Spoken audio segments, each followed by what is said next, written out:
وعلیکم ورحمۃ اللہ۔ پیارے بھائی، آپ کا سوال ہے شب برات یا 15 شعبان کے متعلق۔ تو شب برات کے تعلق سے جو کچھ اہل بدعات کرتے ہیں، البریلویہ اور اسی طرح الدیوبندیہ، شب برات 15 شعبان کی رات کی مخصوص عبادتیں اور آگے 15 شعبان کا روزہ رکھنا، تو یہ محض بدعت ہے۔ اسی طرح شب برات یا 15 شعبان کے حوالے سے دیگر جو اور بہت کچھ کیا جاتا ہے تو اس کی کوئی حقیقت نہیں ہے۔ 15 شعبان کے حوالے سے یہ میرے ہاتھ میں سنن ابن ماجہ ہے، اور سنن ابن ماجہ میں باب ما جاء فی لیلۃ النصف من شعبان ہے۔ نصف شعبان کی رات، یعنی جس کو شب برات کہا گیا، شب برات کا بیان۔ حضرت علی رضی اللہ تعالی عنہ راوی ہیں اور حدیث کا نمبر ہے 1388۔ نبی علیہ الصلوۃ والسلام نے فرمایا، اذا کانت لیلۃ النصف من شعبان، جب نصف شعبان کی رات آئے یعنی 15 شعبان کی رات، تو اس رات کو قیام کرو اور دن کو روزہ رکھو۔ اس رات 15 شعبان کی رات کو سورج کے غروب ہوتے ہی اللہ رب العالمین پہلے آسمان پر نزول فرما لیتا ہے، اور صبح صادق طلوع ہونے تک اللہ تعالی یہ فرماتے رہتے ہیں، کیا کوئی مجھ سے بخشش مانگنے والا ہے کہ میں اسے معاف کر دوں؟ کیا کوئی رزق طلب کرنے والا ہے کہ اسے رزق دوں؟ کیا کوئی کسی بیماری یا مصیبت میں مبتلا ہے کہ میں اسے عافیت و صحت عطا کر دوں؟ تو یہ روایت سندن گھڑنتو ہے، یعنی موضوع اور من گھڑت روایت ہے۔ تو 15 شعبان کے حوالے سے اس روایت کا سہارا لیا جاتا ہے اور یہ بنیاد ہی بیکار ہے۔ تو یہ روایت سندن ثابت ہی نہیں ہے۔ اسی طرح اسی باب میں 1389 نمبر کی حدیث، سید عائشہ رضی اللہ تعالی عنہ راویہ ہیں اور فرماتی ہیں کہ ایک رات میں نے رسول اللہ صلی اللہ علیہ وسلم کو گھر میں نہ پایا اور میں آپ کی تلاش میں نکلی، تو آپ علیہ الصلوۃ والسلام بقیع میں تھے، بقیع قبرستان میں، اور آپ علیہ الصلوۃ والسلام نے آسمان کی طرف اپنا سر اٹھایا ہوا ہے۔ جب پیارے نبی نے مجھے دیکھا تو فرمایا، عائشہ تجھے کیا یہ ڈر تھا کہ میں اللہ کا رسول تجھ پر ظلم کریں گے؟ تو حضرت عائشہ فرماتی ہے کہ مجھے یہ تو خوف نہیں تھا، لیکن میں نے سوچا تھا آپ اپنی کسی اور بیوی کے ہاں تشریف لے گئی ہوں گے۔ تو نبی علیہ الصلوۃ والسلام نے فرمایا، ان اللہ تعالی ینزل لیلۃ النصف من شعبان الی السماء الدنیا فیغفر لاکثر من عدد شعر غنم کلب۔ نصف شعبان کو آسمان دنیا پر اللہ رب العالمین نزول فرماتے ہیں اور بنو کلب کی بکریوں کے بالوں سے زیادہ لوگوں کو معاف فرما دیتے ہیں۔ یہ روایت بھی سندن ضعیف ہے، ابن ماجہ اور ترمذی۔ تو یہ روایات سندن ثابت ہی نہیں ہیں۔ اسی طرح ابن ماجہ اسی باب میں 1390 نمبر حدیث، ابو موسیٰ اشعری رضی اللہ عنہ بیان کرتے ہیں، نبی علیہ الصلوۃ والسلام نے فرمایا، ان اللہ لیطلع فی لیلۃ النصف من شعبان فیغفر لجمیع خلقہ الا لمشرک او مشاہن۔ 15 شعبان کی رات کو اللہ رب العالمین اپنے بندوں پر نظر کرتا ہے، مشرک اور اسی طرح اور اپنے مسلمان بھائی سے دشمنی رکھنے والے کے علاوہ ساری مخلوق کو معاف کر دیتا ہے۔ یہ روایت بھی سندن ضعیف ہے۔ اسی طرح 15 شعبان کے حوالے سے سورہ دخان کی آیت کا حوالہ دیا جاتا ہے، انا انزلناہ فی لیلۃ مبارکۃ انا کنا منذرین، بلا شبہ ہم نے اسے ایک بابرکت رات میں نازل کیا، بے شک ہم ڈرانے والے ہیں۔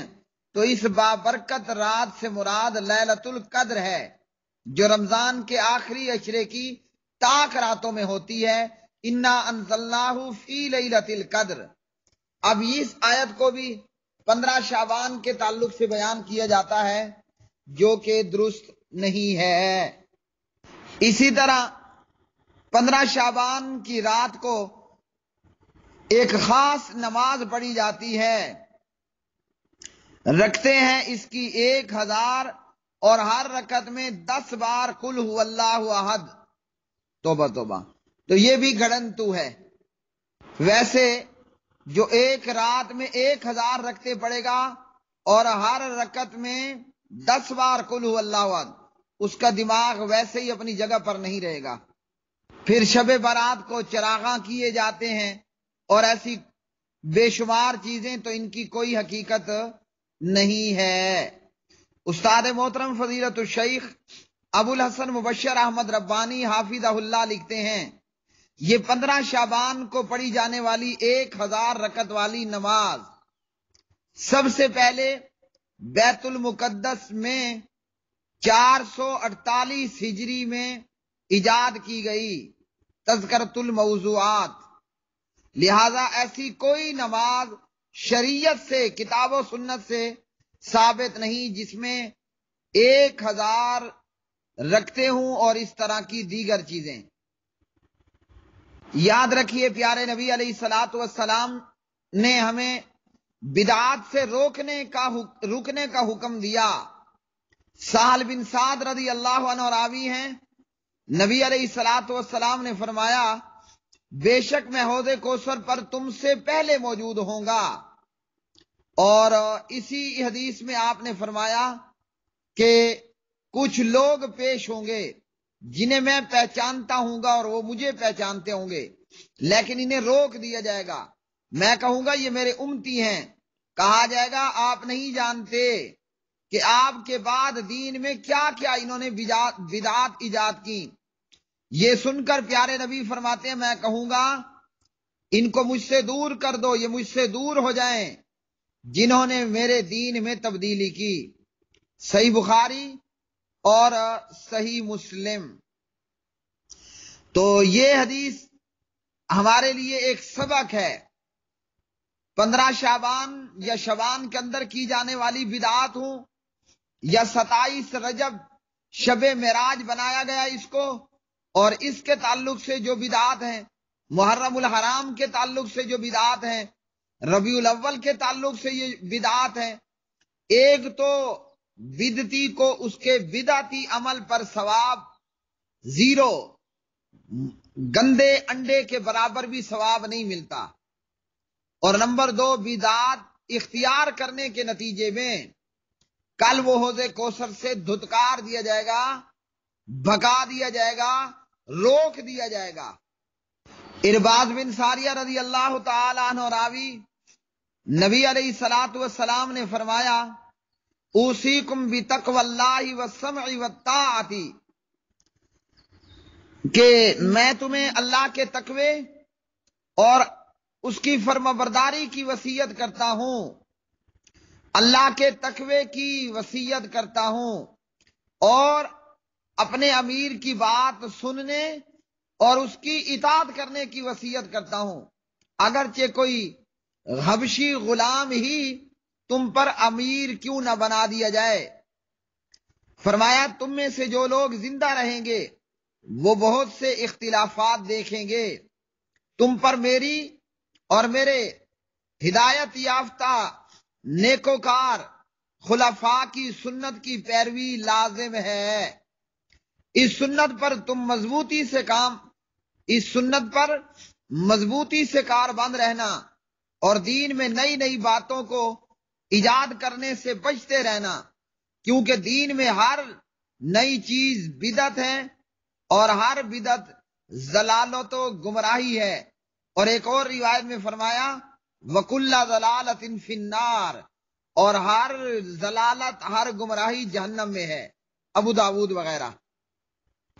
دراصل ان بدعات کے نام پر البریلویہ اور دیگر اہل جاہل جوہلا نے عوام کا پیسہ کھانا پینا، لوٹنا کھسوٹنا، اور یوں ہی پورا سال کوئی نہ کوئی بدعتی فنکشن کا اہتمام کر کے پورا سال ہی کھانے پینے کی چکروں میں مصروف رہتے ہیں۔ شب برات یعنی ایسی رات کہ جس میں نجات ملتی ہے۔ اسی طرح ایک اور روایت پیش کی جاتی ہے حضرت علی رضی اللہ تعالی عنہ سے، اذا كانت لیلۃ النصف من شعبان فقوموا لیلہا وصوموا نہارہا، ابن ماجہ۔ 15 شعبان کی رات کو قیام کرو اور دن کو روزہ رکھو۔ بلا شبہ اللہ تعالیٰ اس رات کو نزول فرماتے ہیں آسمان دنیا پر۔ تو یہ روایت جیسے پہلے کہا سندن صحیح نہیں ہے۔ اسی طرح ایک اور روایت سید عائشہ رضی اللہ تعالی عنہ راویہ، نبی علیہ الصلوۃ والسلام نے فرمایا ہل تدرین ما هذه اللیلہ، کیا تو جانتی ہے 15 شعبان کی رات کون سی رات؟ تو عائشہ نے کہا کہ اللہ کے رسول اس میں کیا ہوتا ہے؟ آپ نے فرمایا اس رات میں بنی آدم کے اس سال پیدا ہونے والے بچوں کے بارے میں لکھا جاتا ہے، اور اسی سال مرنے والوں کے متعلق لکھا جاتا ہے، اور اس میں ان کے اعمال اللہ کی طرف اٹھائے جاتے ہیں، اور اس میں ان کا رزق نازل کیا جاتا ہے۔ تو یہ روایت بھی سندن ضعیف ہے۔ اسی طرح ایک اور روایت حضرت ابو ثعلبہ رضی اللہ عنہ راوی ہیں، اذا کان لیلۃ نصف من شعبان، جب شعبان کی 15ویں رات ہوتی ہے تو اللہ سبحانہ و تعالی اہل زمین کی طرف متوجہ ہوتے ہیں، مومنوں سے درگزر کرتے ہیں، کافروں کو مہلت دیتے ہیں، اور اہل کینہ کو چھوڑ دیتے ہیں حتیٰ کہ وہ اس کینے کو چھوڑ دیں۔ تو یہ روایت بھی سندن ضعیف ہے۔ اسی طرح ایک اور روایت پیش کی جاتی ہے خمس لیال لا ترد فیہن الدعوۃ، 5 راتیں ایسی ہیں جن میں دعا رد نہیں کی جاتی، رجب کی پہلی رات اور نصف شعبان 15 شعبان کی رات، جمعے کی رات، عید الفطر اور عید الاضحیٰ کی رات۔ تو یہ روایت بھی سندن ضعیف ہے، ضعیف الجامع۔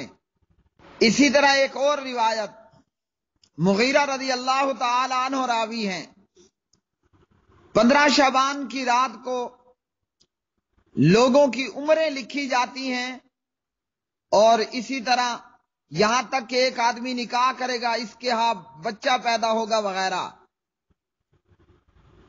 تو یہ روایت بھی سندن ضعیف ہے بیہقی۔ اسی طرح ایک روایت بیان کی جاتی ہے کہ جو 15 شعبان کا روزہ رکھے گا تو گزشتہ 60 سال اور آئندہ 60 سال کے روزوں کا اجر و ثواب ہوگا۔ تو یہ روایت بھی سندن موضوع اور من گھڑت ہے، تحفۃ الاحوذی وغیرہ۔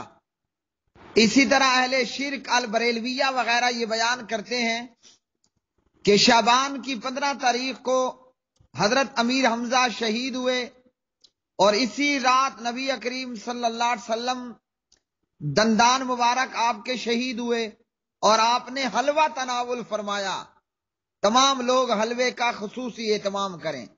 تو یہ بھی گھڑنتو ہے۔ ان تمام روایات کے مطالعے سے یہ معلوم ہوا شعبان کی 15 تاریخ شب برات کو قبرستان جانا، ساری رات مخصوص عبادت میں مشغول رہنا، چراغاں کرنا، قبروں اور گھروں کی خاص اس دن کے لیے لپائی کرنا، آتش بازی کرنا، اس رات کو روحیں آتی ہیں، یہ تمام چیزیں بے بنیاد ہیں، باطل ہیں، اور ان تمام چیزوں کا اسلام سے کوئی تعلق نہیں ہے۔ واللہ تعالی عالم بالصواب۔